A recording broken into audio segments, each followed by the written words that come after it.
Police in Boulder, Colorado say 8 people were hurt, 1 critically, during a peaceful march to raise awareness for Israeli hostages in Gaza. The FBI is investigating this as an act of terrorism, with the suspect in custody accused of making a makeshift flamethrower to attack the crowd. He's facing serious charges, including first-degree murder.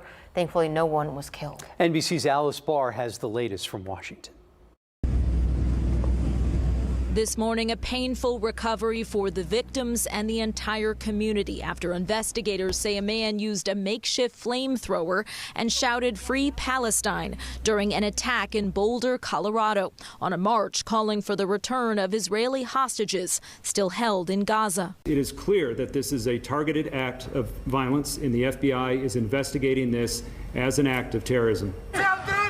Videos from the scene show a man shouting and waving bottles filled with some kind of liquid. Authorities now identifying the suspect as 45-year-old Mohammed Sabri Solomon.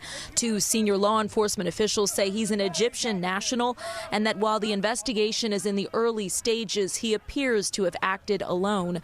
Police arrested him at the scene. And they immediately ran into a chaotic situation where a man was throwing Molotov cocktails and using other devices to hurt people. Witnesses joined in, rushing to help the 8 victims between the ages of 52 to 88, some with very serious burns. I was just like, how can I help? And they had like really bad burns all up on their legs.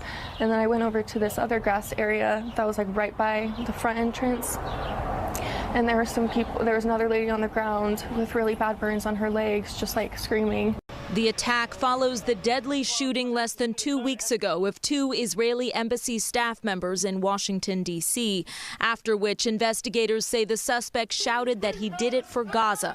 And as the war there between Israel and Hamas drags on, both anti-Semitic and anti-Muslim hate crimes are on the rise. A spokesperson for the Department of Homeland Security said that the suspect in this case was in the country illegally, having overstayed his visa 2 years ago. Though she noted he had a pending asylum claim, meaning he had not yet exhausted all legal options to stay in the U.S.